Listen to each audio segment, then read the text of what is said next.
Good evening. This is Ronald Allen, managing change through effective communications.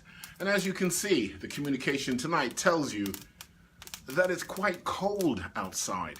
In fact, as we left the client late this evening, the frost had collected on many of car windshield and body armor, as the old expression goes. But tonight, we want to talk about a good conversation. You know, a lot of discussions are around problems, solving issues, addressing fault. And I thought it would be kind of interesting because over a period of time, if you listen carefully, it is not that we're putting blame, rather we are asking for clarity. We're asking for compassion. We're seeking mutual understanding. And after all, again, 85–90% of communication is nonverbal. And it takes time to warm up. We call it rapport building, etiquette, the right protocol, the sense of working with other people. Excuse me, I've got a little bit of dust here. Okay, hopefully that clarifies things.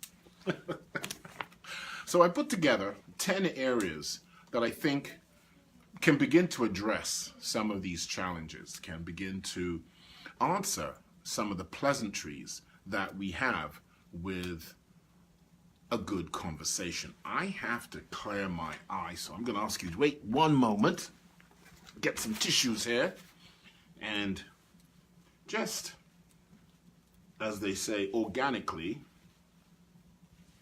address the matter. So let's start off with the first is searching. In every conversation, in every engagement, there is discovery, there is a sense of confirming that the person you're speaking with and the topic you're discussing is the right conversation. Just that alone.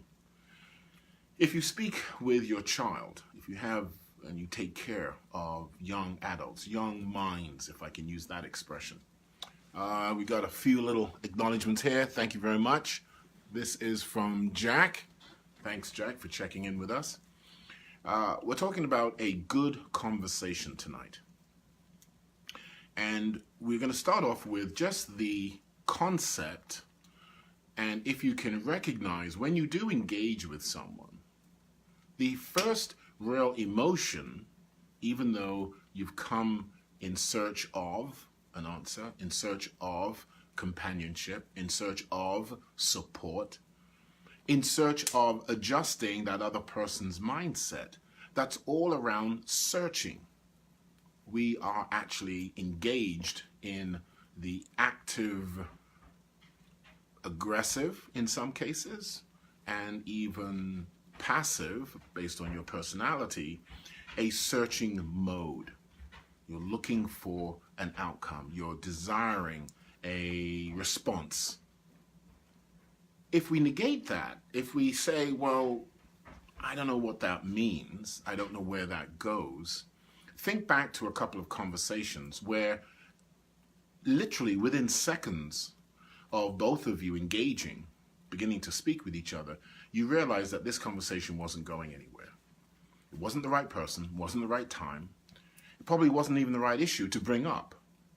In fact, you can even feel it more so when you're going for a job, going for an interview, and the recruiter, the HR person, the representative in that department throws a question in the frame of, tell me why I should hire you.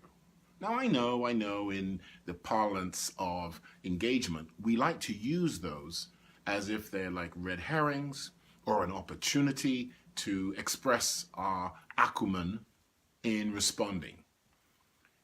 When in reality, if the person is seeking a mutually positive outcome, a way for you to feel and want to engage, couldn't the phrase be more engaging, more creative, more friendly, user-friendly? Must all our situations be adversarial? Must they always be a tripwire, if I may use that expression, right? Why must we always engage with one another? Why do we feel we have to in an adversarial manner? So to have a good conversation, the search must be, I want to have a meaningful, I want to have a pleasant, I want to have an in-depth. There's nothing wrong with being, as they say, hard on the issue, pleasant to the individual, right? So let's take, for example, breast cancer. And here's a joke about that, if there can be. We all want to fight breast cancer, but God forbid we pay women the same rate in pay. Now you might say, well, what has one got to do with the other? It's the searching for the right answer. In breast cancer, I believe, and having people who have passed away, family members who have passed away because of that, and many other forms of cancer, should we not look to understand where does it come from? How does it come about? Now, some people might respond and retort, well, we're fighting it, so that's what we're doing. Fighting is negative. Fighting is adversarial. Fighting brings up an emotional negative. Whereas if I say, let's understand what is causing this condition to be so prevalent in men, females, colon cancer in men, for example. I had my 50-year-old examination and I told the doctor, I will never see you again. I came out squeaky clean, but the point remains. These are serious issues, and in the intent or our search for the right kind of engagement, the right kind of seeking an answer, I think we should be more mindful of how we go about these challenges. So something as serious as cancer, breast cancer in women, colon cancer in men, I want to understand what is causing it. Is it the food? Is it my environment? Is it my work situation? Is it something that I have hereditary, accumulated over years? What now can I do to address that? And we've found, interestingly enough, and I'm not going to go too deep because I haven't done that homework on it, but in my general reading, we've found that it is a great part of being in situations for long durations that enables that cancer cell to grow, to morph, if you will. And so in searching for answers, is it hereditary? Is it diet? Is it the environment? And what then can we do about that? I'm not going to put out any answers at this stage. On the other hand, there are many physicians who have taken patients out of their situation, their physical environment, and have managed to retard and change, and in some cases, favorably arrest the condition. A second point about a good conversation is opportunity. Are we seeking opportunities that allow both parties to be represented, to be engaged? If we look at the engagement of children, you'll find, and I did a post a while ago, with a young child with a lollipop. And the conditions of the child was such that they were basically starving to death. And one would think immediately, well, why would the child have a lollipop and in this case actually offer the one other lollipop they had to the photographer?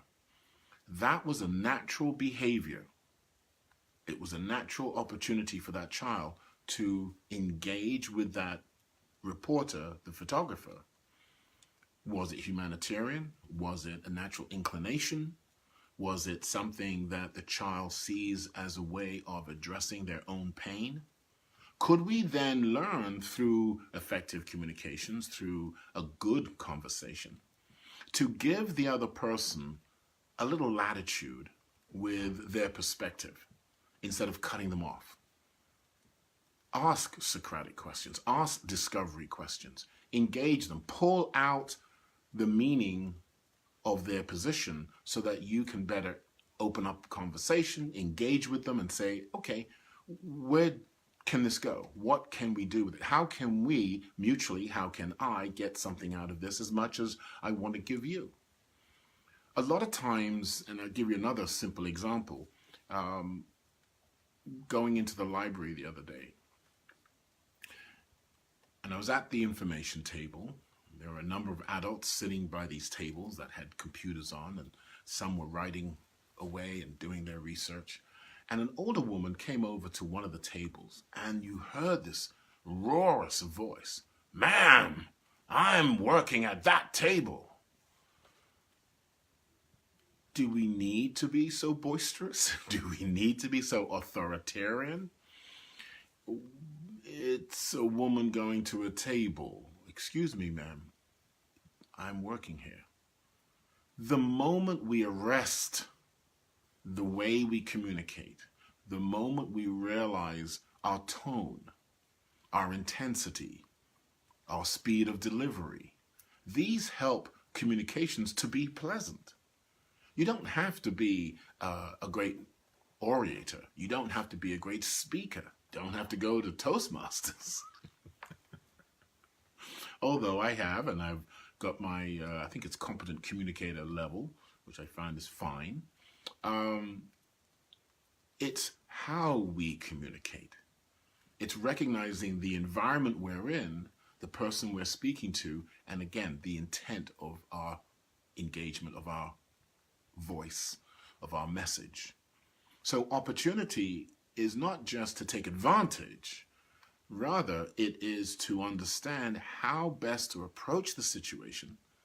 And if we test a little bit, try to get clarification, ask for clarification. You know, I've done even a live chat about scripting, and we did that with the utility company with their customer service reps. You script some of your conversation.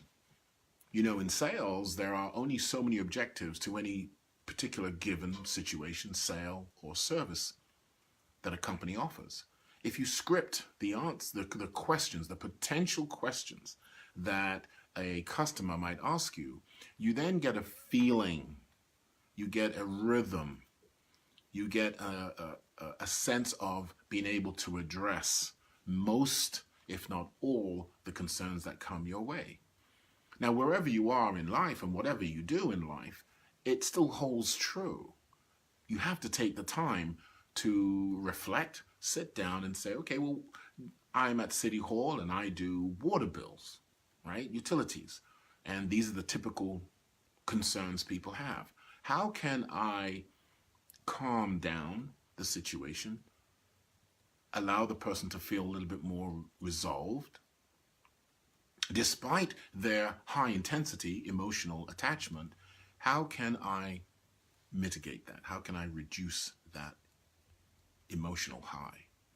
And that's what trying to gain one-upmanship on someone else. You're not trying to make the proverbial home run.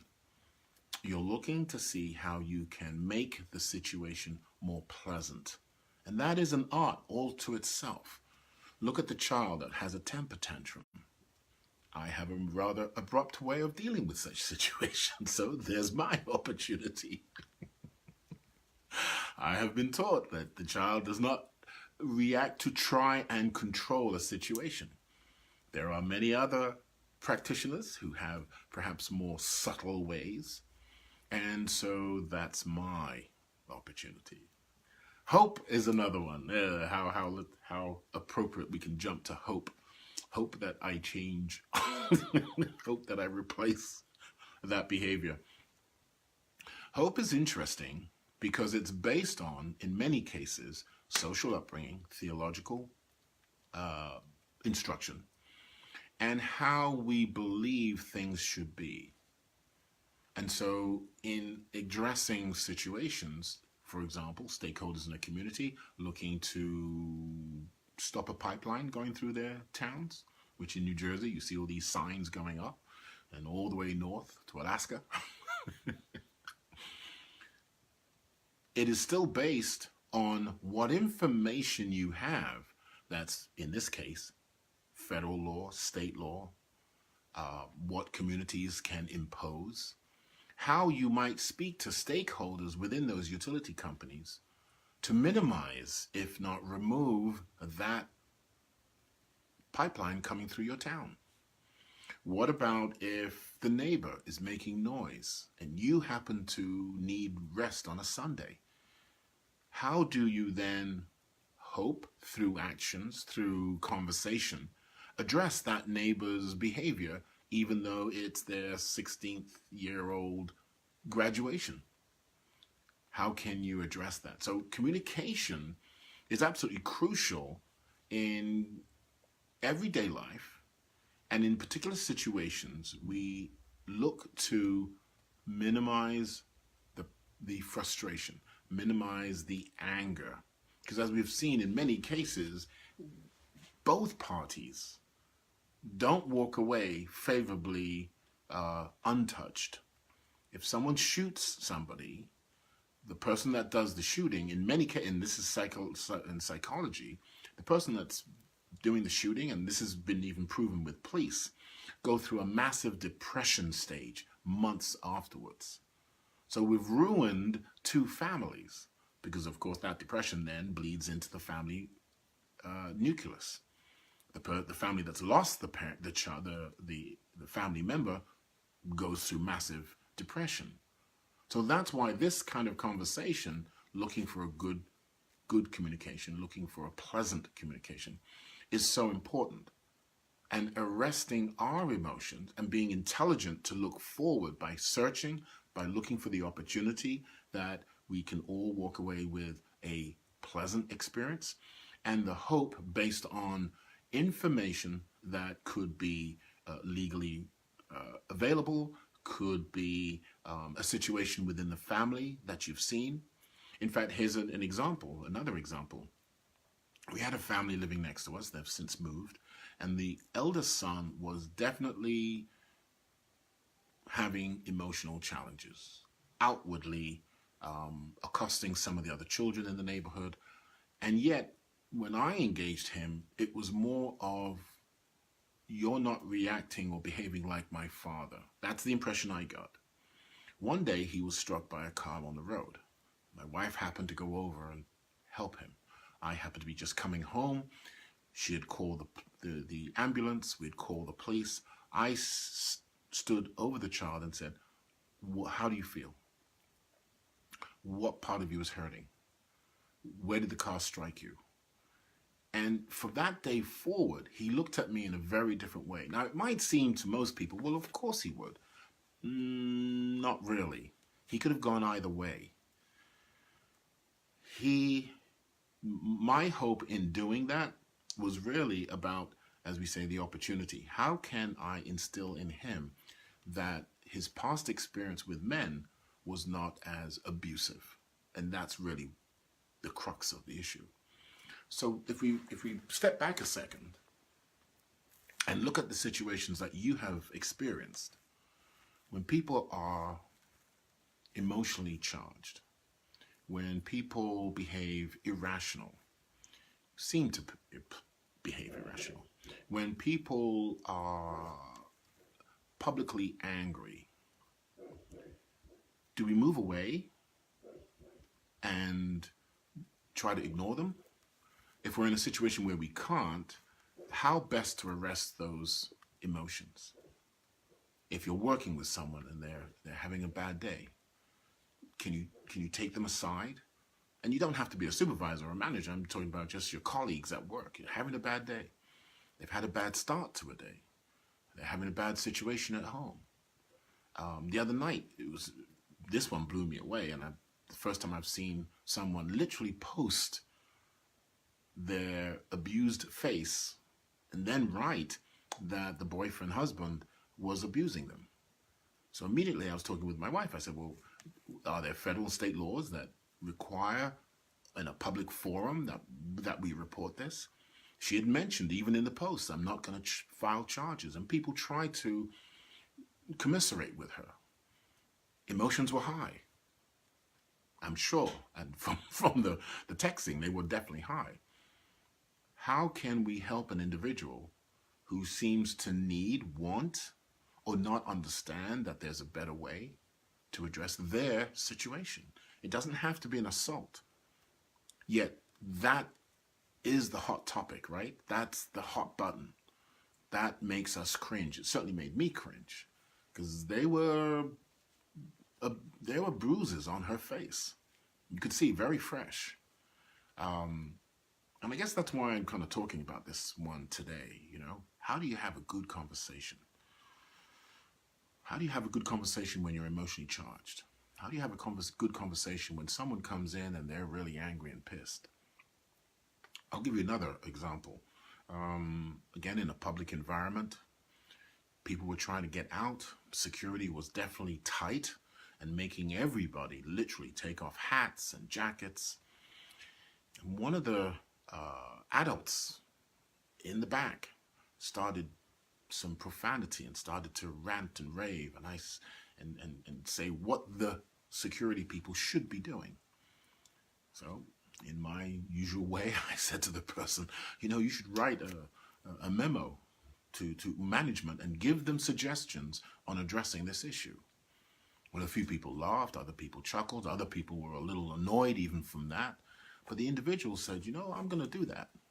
I'm going to do that. Now, I don't know why he did that. I don't know why my communication touched. It was different than the usual, well, let's all band on this and try and rile up and push through.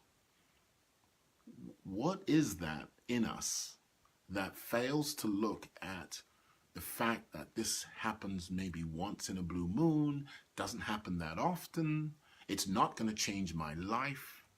Maybe that perspective is what we need to consider and engage in the conversation.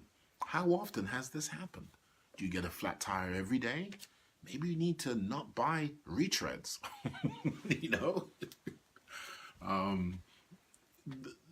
Also, the question that some of us ask is, why is this happening to me? Very wrong question. Very wrong question. Because I can guarantee you, I can show you millions of other people whose lives have been significantly worse than yours and don't have any possibility of getting out. But what has that got to do with it? It balances out your emotional state, and it should, if you realize that we're all here trying to get through life. Another position around good conversation, a healthy conversation, is your personality. Once again, if you look at Maya Briggs, you can have multiple personalities in one person, given the situation we're in. And isn't that the kernel of concern? What state are you in? What is the situation? If you're in a pleasant situation and you're acting ugly, which ironically some people do, right? They're going away on vacation and they want that taxi driver, that limo driver to be there on time. They want the ticket person to stamp them and let them through. Don't worry about your protocol or my safety based on your protocol. I want to just get through. Yet their vacation, the event that they're involved, certainly people going out to nightclubs, for example, and they're not even inebriated yet. The communication is me, anger, excitement. It's a curmudgeon of all these emotions. And the gatekeeper, that bouncer at the door, has to put them in check for just a moment before they let them in. Can we address some of these emotions by being more intelligent and saying, you know, I want to have a pleasant night. I'm going to be on purpose. I'm going to observe other units, people, I call them units, and see how they might impact negatively on my enjoyment, right? When you see a child acting out in the road, in a store, doesn't that kind of make you feel, do you cringe? Do you necessarily try and help the parent? Do they even need or want your help? That's a challenge. That's a big challenge. They might say, well, you know, none of your business, in so many words. It is the intent. It is the attitude you bring to a situation. It is the earnestness that your voice commands. And it might take a while for you to develop it if you so choose to. If it's going to benefit you, it has to, otherwise you're not really going to be or have an incentive to do this. Connecting is another major issue, right? I say issue, an opportunity, an ability, a skill to connect with other people. Whether you're an introvert or extrovert, you certainly can. I've found just by connecting to someone's nationality. People will say, well, where are you from? From Africa. I'll say, no, what country from Africa? And immediately the smile comes on their face. Because so many people group nationalities. Asian, for example, is meaningless to me. There are thousands of countries and multiple nationalities being Asian. So just my intent, my search, right, to identify their origins tells them that I'm interested, earnestly interested, honestly interested, right? Could you try that? How could that benefit you? And even certainly the Europeans, you don't call a German a French, whether you understand the language or not. You don't call an English or Welsh or a Scottish the opposite of those nationalities. Our ability to manage change through effective communication is based on understanding another person's perspective. We can then ask and engage almost in anything, and for building that rapport, I know from experience of being around guys from multiple different nationalities. Kajda from Poland, I remember him from the college. Burke Anderson from Singapore. The Chang brothers, Japanese. First time I met Japanese guys, people. I've learned that it is in the weeds, it's in the desire to address them in the right way that will allow the rapport to be built quickly, conversation to be earnest, and therefore all manner of opportunities can arise. Can you imagine doing a project and not addressing people correctly? The whole conversation will shut down. The desire to give their best. I'm sure at work you've seen it and experienced it yourself. Trust. That's what this behavior will build. It will build trust. It's probably the strongest intangible asset we can bring to any situation. In fact, Jack Walsh from GE, who's retired significantly many years now, talks in his book Straight from the Gut that even with all the analytical data, all the research, the decision is made straight from the gut.